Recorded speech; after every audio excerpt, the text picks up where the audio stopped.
Well, I am live, everyone. So thank you for joining me once again. My name is Lior Samfiru. I'm the employment lawyer. And why am I here? Well, I'm here live answering your questions about employment law and workplace rights. So again, I'm Lior Samfiru, the employment lawyer, one of the founding partners of Samfiru Tumarkin LLP. And I am here to solve those problems you have. If you're in Ontario, in BC, in Alberta, and you have questions about employment law, workplace rights, your boss, your severance, losing your job, being mistreated, discriminated, whatever the issue is, if it touches on employment law, if it touches on the relationship between you and the company that you work for, you're in the right place right now. You're in the right place because you have an opportunity not just to learn about employment law, but to ask questions and get some answers and feel better about your specific situation. So if you're dealing with anything, give me that opportunity to help you.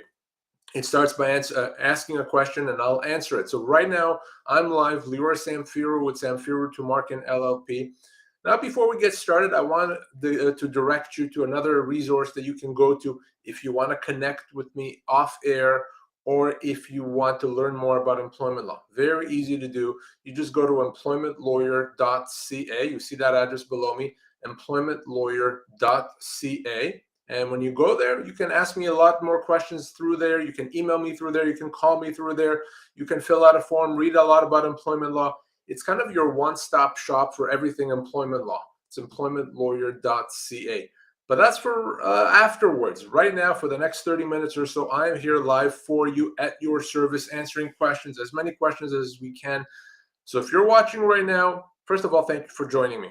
Second, ask your question. I can sit here and talk. I have a list of things to talk about, but I would rather ask or answer your questions, the questions that you have to ask. So right now, this is the employment law session live. I'm going to start answering questions right now. You have plenty of time. Type up that question, hit enter. I'll see it. I'll read it. I'll answer it. So right now, starting off, looks like our regular viewer, N. Stinson on YouTube. N. Stinson says, I signed an agreement with the employer, says the employee is fully remote. If new manager now asks employee to attend office for regular meetings and the employee accepts, does that mean the employer gains the right to keep asking employee to attend site more and more?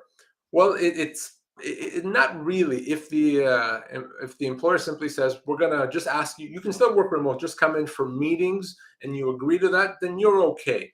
If the employer were to say, well, we need you now to come in 1 day a week, and you accept that, then they can say, well, 2 days or 3 or 4. But if they make it clear that they're only asking you to come in for meetings every once in a while, and you agree to that, then I think you're protected. Now, what could happen, though, is they may have meetings more frequently, so you want to be careful with that. You still may want to send an email to say, okay, I'm okay with that as long as those meetings are no more than once a week or once a month or whatever is appropriate to protect yourself. I think that's a good idea, but it's not a huge concern that I have in that. And remember, the key is this, that an employer doesn't have a right to change the terms of employment. Your employer can't say, well, if you're a remote employee, we're not going to make you come into work part-time. They can't do that. But the thing is, if they do it and you accept it, then they have the right to do it again and again and again. So you want to be careful with that always. But in this particular situation, if you're just agreeing to come into meetings every once in a while, I think you're okay. All right, great question. As always, N. Stinson, thank you. And I see more questions coming. I'm going to get to them right now, but ask your questions right now. Don't hesitate, okay? I'm going to get to all the questions, so hang on, and I'm going to continue answering. Next question on YouTube from Ron. Can my employer ask me to work unpaid for 2 weeks to make up for early closure due to canceled appointments? No, they cannot. Absolutely not. There's no such thing as working for free. Even if the company paid you more than they should have in the past, they cannot ask you to work for free in the future. They can't do that. So no, they can ask. You absolutely should say no. It will be illegal for you to do that and for them not to pay you. So any issue with that, call me, of course, or to connect with me, easy, employmentlawyer.ca. Again, employmentlawyer.ca to connect with me if you need any help. By the way, those joining us, I'm Lior Samfiru, the employment lawyer here at your service, answering questions about employment law. I'm going to continue doing that. You have an opportunity and plenty of time still to ask your questions. So let's make that happen. Stephen on YouTube has the next question. If an employer offers a severance pay continuance or a 75% lump sum, which offer is better to accept? Well, let's take a step back. The first question is not which one is better. The first question is either one of them good? Because the real question is, are they offering you what you're owed? We don't even think about lump sum versus salary continuance unless we know that the offer itself is good. So I'll give you an example. If let's say you're owed 12 months severance and they offer you 6 salary continuance and 4 lump sum, why are we even talking about that? Because they're both bad. You're owed 10 months or whatever that is. So no, the first step is let's make sure that the severance offer is fair. And the reason for that is in 90% of cases, 90%, I'm being conservative, but in 90% of cases, the severance offer is terrible. It's a lot less than what you're actually owed. So the first thing, Stephen, is before we even talk lump sum or salary continuance, let's make sure that the offer is good. Now, if the offer is good, it's a question of whether you believe you're going to find a job very quickly. If you believe you're going to find a job quickly, you want money in hand. If you think it's going to take you a long time, you need the security of salary continuance. But usually we're able to negotiate a lump sum payment without a discount, okay? Without any discount at 100%. That's why if you lost your job, Stephen, if you're looking at a severance letter, or maybe someone you know is looking at that severance letter, nothing should be done at all, zero, ever, without talking to us, okay? You can reach me and my team through employmentlawyer.ca.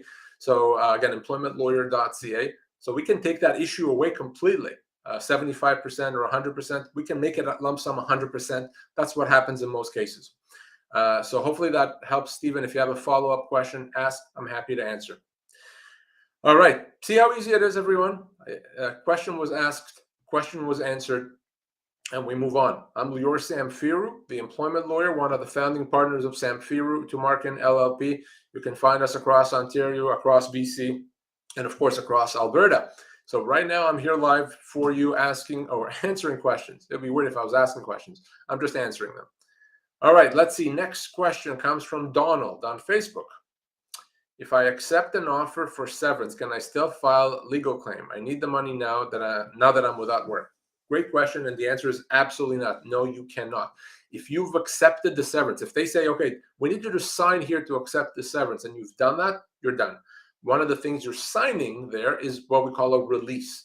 That says that by accepting that, you give up the right to claim anything else ever again. So no, you absolutely cannot claim or cannot claim anything if you've accepted that severance. Not at all.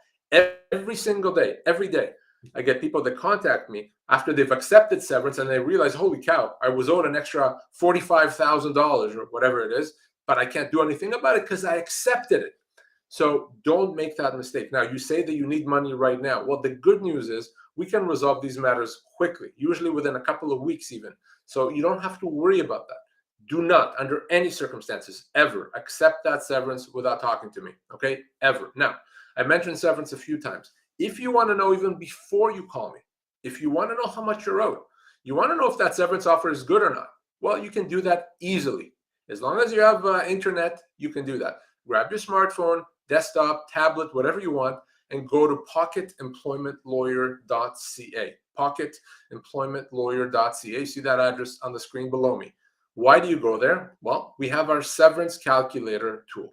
Our severance calculator tool, as the name suggests, allows you to find out how much severance you are owed. If you lost your job, if you're staring at that severance letter, you answer a few questions and it tells you you're owed 10 months severance, 18, 20, whatever it is. It tells you, it calculates that for you. You can even calculate that in dollars and cents if you want. Easy to use, completely anonymous, completely free, completely. So it's there for you. The first place you go to, frankly, if you lost your job and you want to know what you're actually owed, if you want to know if that severance offer is good or not, easy. Go to our severance calculator at pocketemploymentlawyer.ca. Over 2 million people across Canada have used it. Use it as well. Again, pocketemploymentlawyer.ca. All right, great questions today. Let's see, where did I leave off? By the way, still time. Ask questions. Don't wait till the end of the session. Ask it right now. Okay, next question comes to us from YouTube from Arlene. What can you do if your employer has asked you to resign from your job? Very easy. You say, no, I'm not resigning. If your employer wants you to be gone, they can let you go. They can pay you the severance that you're owed, give you a proper record of employment, and that's it. You do not resign unless you've decided that you don't want to work there. If you've decided I don't want to work, I'm going to go find another job, or I have another job, or I'm retiring, great, you can resign. But if the company says you have to resign, no, you don't. The only reason a company does that is to try to avoid paying you severance. So number one, you're walking away from severance. Number two, they'll give you a record of employment that says that you've resigned, and then you don't qualify for EI. Absolutely not. Don't ever do that, ever, ever, ever. If your company wants you gone, you get severance. You tell them, no, I'm going to continue working. I'm going to be back tomorrow at 9 o'clock as usual, unless you, employer, tell me not to. And if they tell you not to, if they let you go, you're owed severance, you call me. I make sure you get the severance that you're owed and you move on. Easy to contact me, of course. Just go to employmentlawyer.ca. All right. Great questions today, as always. Art Miggs on YouTube has our next question. When signing a new employment contract, can you negotiate to have a non-compete clause removed? I work in sales. If I agree to a non-compete and leave or get fired, I would be seriously limited in finding a similar job. Well, so you're asking me is, can you negotiate? Well, negotiation takes two people, right? So if the company is willing to negotiate, that you can. I've seen that happen many times. I've negotiated many many non-compete clauses. I've had clients and I know people who've negotiated them, but ultimately it's up to the company whether they agree or not. What I will tell you is this. In many cases, a non-compete is not enforceable, but it doesn't matter if it's not enforceable. Why? Because if you sign it and the company that you work for tries to enforce it, they'll sue you, right? And yes, you'll win that lawsuit eventually. You very likely win it. But in the meantime, it's going to cost you a lot of money. It's going to cost you a lot of heartache. It's going to cause you a lot of stress. So you really want to avoid that situation. So don't ever sign it because you can't live with it. Now, so you try to negotiate that severance, a non-compete. You tell the company, here's my concern. I don't want to have a situation where I can't support my family. I'm willing to agree not to solicit your client, not to steal your secrets, to keep confidentiality, 100%, no problem. I just want to be able to have my book of business. Ultimately, if they say, no, we don't care, you have to make a decision. What's better, to put your future at risk or find a job now or continue looking for another position? You have to make that decision. But should you try to negotiate? Yeah, absolutely. But make sure that they understand you're not going there to steal their clients. You're going there to help the company, to support the company, to do well. You just don't want to compromise your own future. Okay? Art, hopefully that makes sense. Great question. Very important question. People really should be paying attention to these non-compete clauses. It's not about whether it's enforceable or not. It's really about, is the company going to try to enforce it? Right now, I'm live, still going to have more questions to answer. Ask your question as well. You still have time. You're not under the gun. You have time to get your questions answered every time. I say this every week, right? And every week it's true. Just as I'm about to shut down and finish off for the week, I get more questions and I don't get to them. Don't let that happen to you. Right now, you have plenty of time. So don't wait till the last minute and then say, well, I really have a question. If you have a question, ask it now. Ask it now, you're guaranteed to get an answer, okay? So do that right now. Again, I'm Lior Samfiru, the employment lawyer. All right, let's see. Next question comes to us on YouTube from Rena. My company was just sold. There has been no word of what is happening to employees. What kind of severance am I owed in this situation? I worked there for 6 years. So whether or not you're owed severance comes down to whether you're going to continue working with the buyer. I know at this point you don't know. At some point you're going to know if you're out of a job or not. If you continue working with the buyer, you're not owed any severance. That you're going to continue working. They inherit your service. You just want to make sure you don't sign an employment agreement that limits your severance in the future with that new company. Number one. If you're out of a job, okay, then of course you're going to get severance, and you say you've been there for 6 years. Now, I don't know your age and the type of job, but you're probably looking at 7, 8, 9 months of severance, depending on the specifics of your job and age. But really, when it comes to a sale of a business, it comes down to, are you out of a job? If you're out of a job, severance. If you're not out of a job, you continue working with the buyer, no severance, but your seniority doesn't start at 0, it continues. Okay, hopefully that makes sense. Thank you, Rena, for that. If you have any follow-up, please ask it right now. All right, another great question, and I'll continue to yet another one. We have a question from Steph. My supervisor blew up at me in front of my coworkers for something that is not my responsibility. Our work is traceable, so I have no idea why she unloaded on me and one other person rather than the people responsible for the issue. What should I do? Well, obviously, it's not professional for you to be yelled at, or even if it was your fault, it's not. That needs to be addressed professionally. So what you need to do is you need to tell HR about it, and they need to make sure it doesn't happen again. So I want you to follow up in writing and to HR, say, here's what happened with the boss today. I hope you deal with this so it doesn't happen again. Put that in writing. If it happens again, you may be in a situation where that could be a constructive dismissal. At that point, if it happens multiple times, it could cross the line into bullying, into harassment, but you need to paper that. And the way to paper that, you tell HR about it, okay, or the owner, whoever the right person is within your company, in writing, always in writing. Tell them it made you feel uncomfortable. Tell them you'd like to deal with it so it doesn't happen again. Tell them the details, when it happened, exactly what happened. By doing that, you're protecting yourself. And if it happens again, call me and let's talk about, is this potentially a constructive dismissal? Of course, to connect with me, for everyone watching, if you want to do that, you can do that today. You can do that anytime. Employmentlawyer.ca. Again, employmentlawyer.ca. You see that right there, employmentlawyer.ca, to connect with me. So take advantage of that. All right, great questions today, guys. You have time. Don't wait till the last minute. I don't know why you'd be watching without asking questions. It's much more fun, much more interesting to ask questions of me, Lior Samfiru, the employment lawyer. All right, let's see. Next question comes to me on YouTube from Anne. I filed an incident report a few weeks back. It was about my general manager. I'm now dealing with more complaints about my work, and I'm worried about my job. What can I do?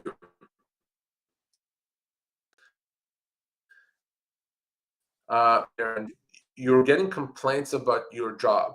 Your boss is complaining, other people are complaining, you're not doing a good job. If you don't agree with those, if you don't think you're still a person back, complain that I did, here's what you actually need to know. Here's what you were forgetting, or here's what you're not considering. You need to do that. By doing that, okay, by responding, you're going to make it harder for the company to rely on that. If you get these complaints and you don't say anything, you just continue working like nothing happened, it's the same as if you have said, I accept and I agree. And the problem with that is they could be used against you later on to maybe let you go for cause.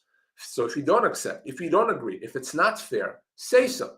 Be professional. Don't be mean. Don't be nasty. Don't accuse people of anything. Just say, here's the information you need. Here's why I don't agree with it.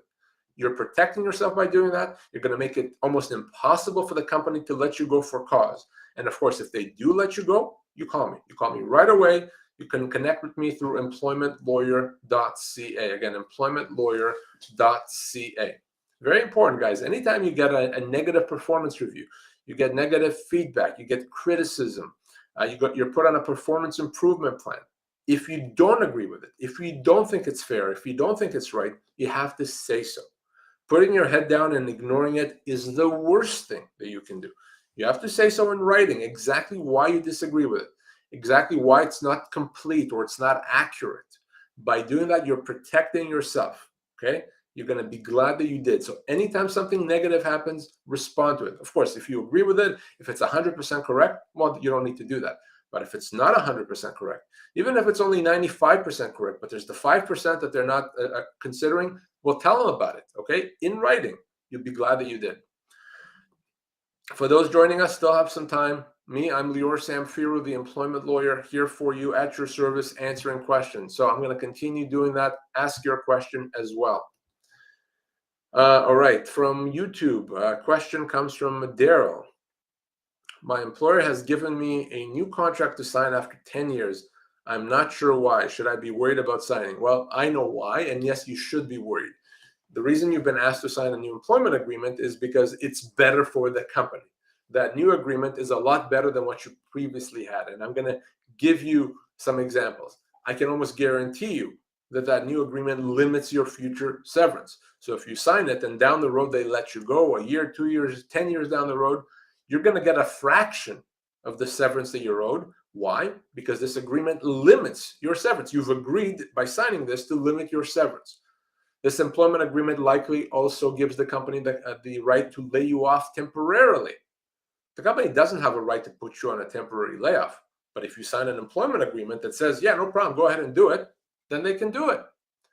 It could potentially also give the company the right to change your job, to change your pay, to change your hours of work. So be very worried. Don't sign anything without having me see it first, okay? You cannot be fired for cause or punished for not signing. You can simply say, no, I'm good, thanks, I'm going to continue as is. You cannot be punished for that, okay? And in many cases, that's a much better thing to do than to sign that new employment agreement, all right? Of course, to connect with me, I've already said that, to send me a copy of the agreement so I can read it and tell you what it actually says.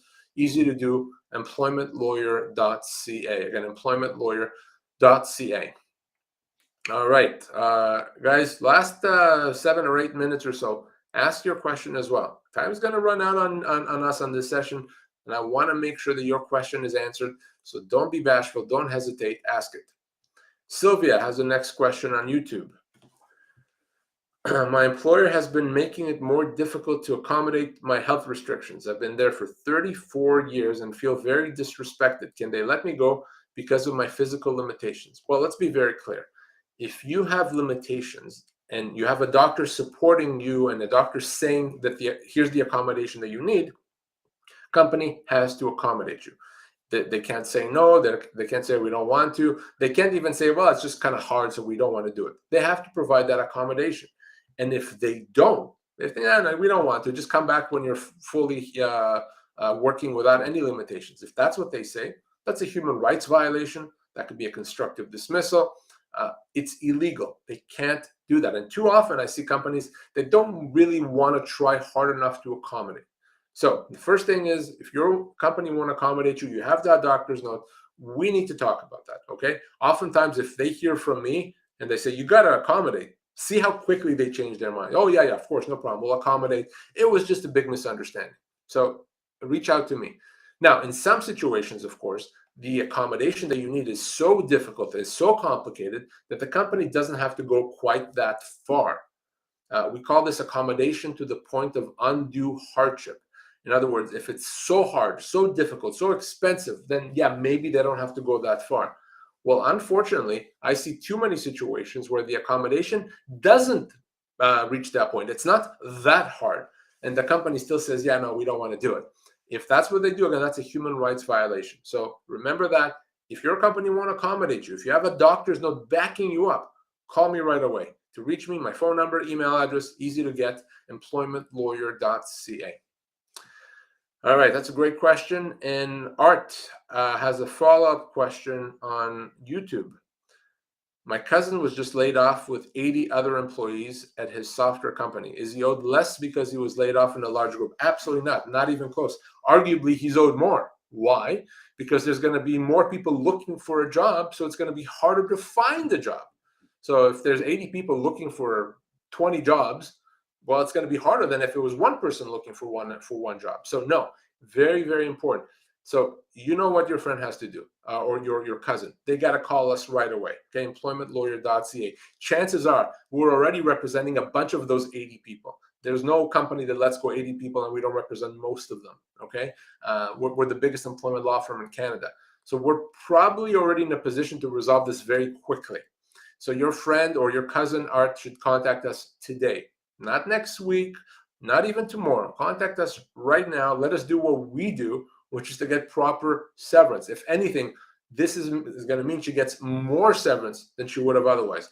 Art, for your cousin to connect with us, easy to do, employmentlawyer.ca, employmentlawyer.ca. Phone number is there, email address is there, a form is there if your cousin prefers it. It's all there. All right, let's see. Let's see if we can get a couple more questions in under the wire. John has our next question on Facebook. I've been working as a contractor for the last 8 years and was told it won't be renewed. Are contractors owed anything when let go? Well, the reality is John, if you're working for 8 years, you're not a contractor. You may think that you are. The company that you work for may think that you are, but the law's gonna make that decision, and you're likely an employee. You've been misclassified. So that means that, yes, you're going to be owed severance like an 8-year employee, and you're probably looking, I don't know your job specifically and your age, but it could easily be a year's severance. Could even be more than that. So Art, by all means, you have to contact me right away, employmentlawyer.ca, or this is John, not Art. But here's the thing. In many cases, people that believe that they're contractors, that believe that they're consultants, or they're quote unquote on contract, are really employees. The law gives them the rights and the recognition of employees. You've been misclassified. And by the way, I mentioned pocketemploymentlawyer.ca. We have our severance calculator tool there, but we also have a tool that allows you to find out if you're an employee or an independent contractor. So you go to pocketemploymentlawyer.ca, you see that address on the screen below me, and you click on our independent contractor tool. You answer a few questions, and it's going to tell you, are you really a contractor? Are you really an employee? Easy to use, free and anonymous. So check it out for yourself. Guys, this is an extremely important tool. And by the way, at pocketemploymentlawyer.ca, other than our severance calculator and our independent contractor tool, there's another tool that allows you to find out if the company had just cause to let you go. Maybe you did something wrong and you want to know, is that just cause? Can they let me go without severance? Well, you can go to pocketemploymentlawyer.ca. We have another tool there that allows you to find out if your matter is considered workplace harassment or workplace discrimination. It's like having your own lawyer with you, answering your questions and assessing your situation. Again, pocketemploymentlawyer.ca. I'll take one last question for the day. Question on Facebook from Jean. My manager keeps changing my duties and denying that this wasn't in my original scope of work. Can they keep making these changes? Well, no, they can't just change your job. But the problem is if you say they keep doing that. So if they've been doing it for a while and you kind of continue working, the problem is you've given them the right to do it again and again and again. So if this just started happening, we can deal with that. That could be a constructive dismissal. But if it's been happening for a while and now you're just kind of fed up with it, you may be stuck. That's why it's important. If your company, your employer starts changing your hours, your duties, your pay, even your work location, you had a small window, only a few weeks to deal with that. If you don't, if you just continue working, you've accepted it, and now you're stuck. Now they can do it again and again, and that's a huge, huge problem. So, Gene, if this just happened, I want you to call me immediately. You can reach me through employmentlawyer.ca. Guys, this is the time that we've had for today. Tomorrow, on Thursday, my colleague Sandy Chen will be here as well, answering questions live at 1 p.m. Pacific, 4 p.m. Eastern. So you can come back here and check him out or tell others about it as well. I'll be back myself down the road, but for now, I want you to reach out to me if you need to through employmentlawyer.ca. Don't wait till the next time someone is live here. If you have an issue, if you want us to actually get to work and help you, you can reach us right away through employmentlawyer.ca. Guys, this is the time I've had for today. Thank you very much, as always. A pleasure to be here with you. Thank you for all those questions, and we'll talk to you again soon. Take care.